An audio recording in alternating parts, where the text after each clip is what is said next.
नमस्कार मित्रों। जय श्री कृष्णा, जय श्री राम। तो स्वागत है आप सभी का हमारे YouTube चैनल सच्चा रास्ता पर। तो मकर राशि वालों, कैसे हो दोस्तों? आप सभी, आशा करूंगा कि आप सभी स्वस्थ होंगे, मस्त होंगे। आज की वीडियो में हम आपसे बात करने वाले हैं। अब इनमें से कुछ चीजें ऐसी हैं जिनको बाहर फेंकने और निकालने का भी एक महत्व है, क्योंकि आप उन्हें इस तरह नहीं लाए थे अपने घर में कि ये अशुभ चीजें हैं। आप उन्हें अच्छी, शुभ चीजों की तरह ही अपने घर में लेकर आए थे, यानी कि उनके अंदर दिव्य और देवताओं का गुण निहित होता है। इस वजह से आपको उन्हें अपने घर से निकालने की स्थिति में भी उनका विसर्जन करना होगा। उन्हें इस तरह, यानी कि नकारात्मक तरीके से नहीं निकालना होगा, उनका अपमान नहीं करना होगा। तो अब ध्यान से सुनिए। अब हम आपको उन चीजों के बारे में बताने वाले हैं जो अप्रैल के महीने में आपको अपने घर से बाहर निकालनी है। तो दोस्तों, सबसे पहली चीज है कि देवी या देवताओं की खंडित हुई मूर्ति या फिर फोटो, आप इसे बिल्कुल भी हल्के में ना लें। ये बहुत ही खतरनाक है। आप इसका प्रयोग भी करके देख सकते हैं। जिस घर में कोई भी खंडित मूर्ति या फोटो नहीं है, आप बस 3 दिनों के लिए उस घर में एक खंडित मूर्ति देवी देवता की रख कर देखिए। उस घर का माहौल पूरी तरह से बदल जाएगा। दोस्तों, हम गारंटी देते हैं, तो आप अपने घर में देखिए। गौर से देखिए, कहीं ना कहीं आपके घर में एक ना एक देवी देवता की खंडित मूर्ति या फिर फोटो। जी हां दोस्तों, तस्वीर का भी विधान बहुत बढ़ रहा है। तस्वीर को भी आप किसी मूर्ति से कम न समझें। जी हां दोस्तों, चित्र पूजा हमारे धर्म में बहुत प्राचीन है और चित्र को किसी मूर्ति से कम न समझें। आप तो ऐसे भी, यदि कोई चित्र जो आप भगवान का लेकर आए हैं और वह खंडित हो जाता है, तो आप उसे अपने घर में भूलकर भी ना रखें। अब ऐसे में कुछ लोगों को समझ में नहीं आता कि यह चित्र खंडित है या नहीं है, क्योंकि किसी तस्वीर में तो यह होता है कि एक देवी देवता स्थापित होते हैं और उनके आसपास बहुत सारा बैकग्राउंड का कागज होता है। तो यदि वह कागज फट जाता है तो उसे खंडित नहीं मानते। लेकिन जहां देवी देवता प्रारंभ होते हैं, यानी देवी देवता की तस्वीर बनी है, यदि वह तस्वीर फट जाती है, जरा सी उसमें छेद भी हो जाता है, तो वह खंडित ही मानी जाएगी। तो ऐसे में आपको अपने घर से इन चीजों को तुरंत निकाल देना है, यानी कि खंडित मूर्ति और खंडित तस्वीर। अब आपको क्या करना है? इन्हें निकालकर फेंकना नहीं है, क्योंकि यह दिव्य शक्तियों का प्रतीक है।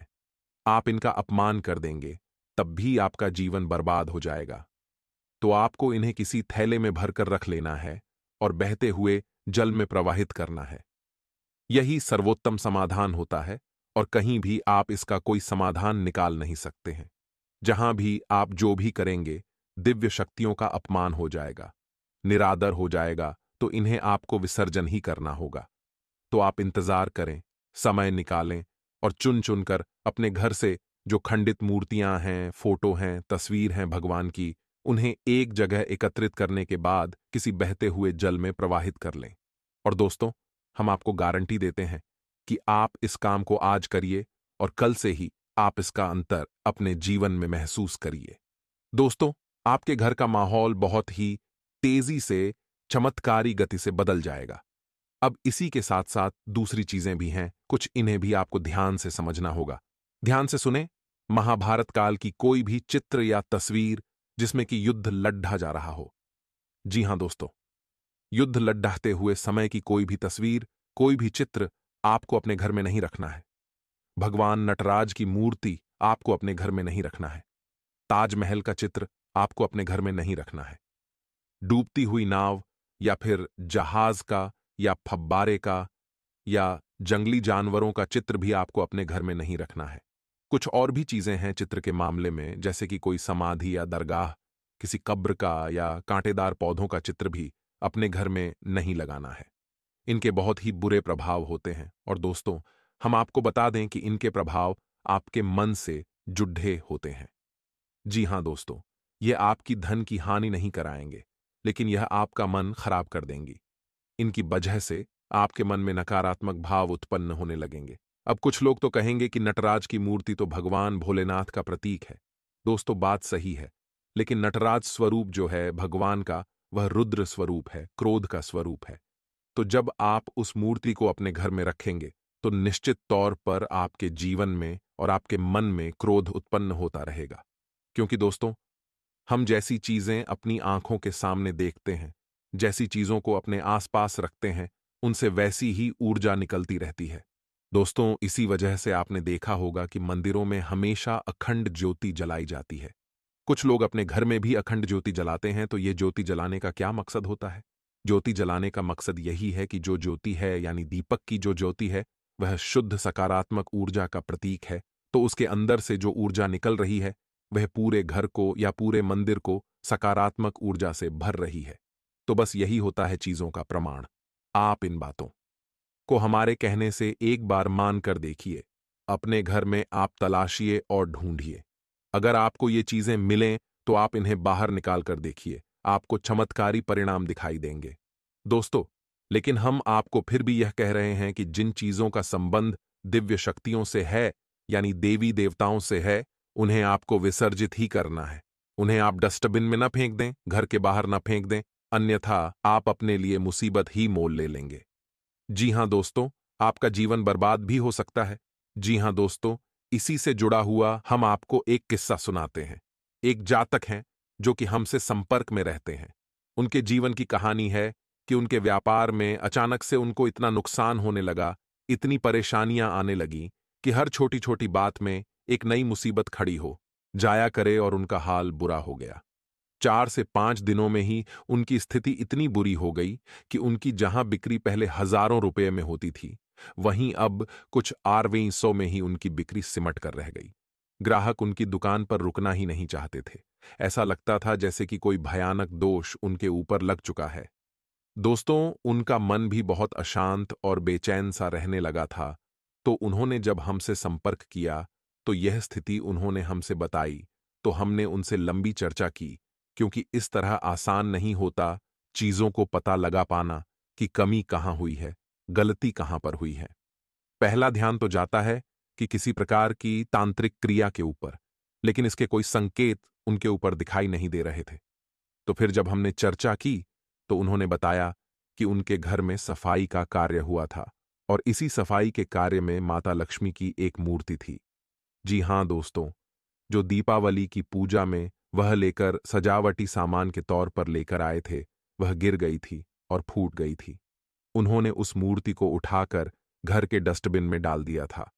बस उन्होंने इतना सा किया था और इतना सा करने से ही माता लक्ष्मी उनसे इतनी क्रोधित हो गईं, इतनी रुष्ट हो गई कि उनका व्यापार मात्र कुछ दिनों में ही तहस-नहस और बर्बाद हो गया।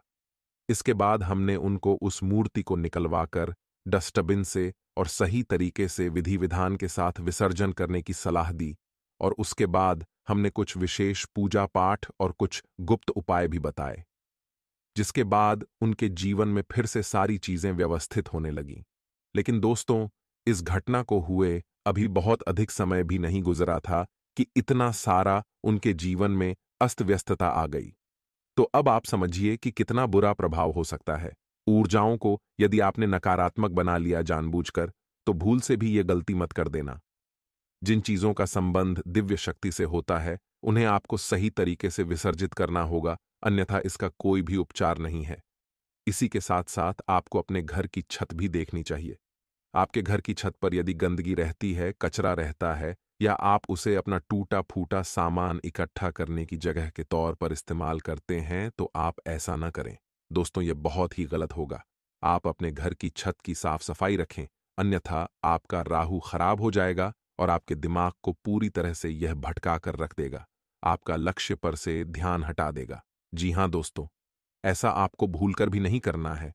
और ठीक इसी प्रकार आपको यह भी देखना है कि आपके घर में जो जूते चप्पल वगैरह हैं, वे फटे टूटे तो नहीं हैं, बहुत ज्यादा घिसे हुए या पुराने तो नहीं हैं। यदि ऐसे हैं, तो आपको उन्हें पूरी तरह से बदल देना चाहिए। पुराने जूतों को फेंक देना चाहिए। किसी को पहनने के लिए नहीं देना है। दोस्तों, किसी को दान नहीं देना है। यदि आपको दान देना है तो नए जूते खरीद कर दीजिए, तभी आपको उसके शुभ परिणाम प्राप्त होंगे। अन्यथा फटे पुराने जूतों को तो फेंकना ही सर्वोत्तम समाधान होता है। तो ये तो कुछ छोटी छोटी चीजें हैं। अब ध्यान से सुने। तीसरी चीज जिसके बारे में लोगों का कभी ध्यान ही नहीं जाता है। जी हां दोस्तों, लोग सजावटी सामान के तौर पर घर में तरह तरह के पेड़ पौधे लगाते हैं। अब इनमें ध्यान से देखें कि कुछ पौधे ऐसे होते हैं जो कांटेदार होते हैं।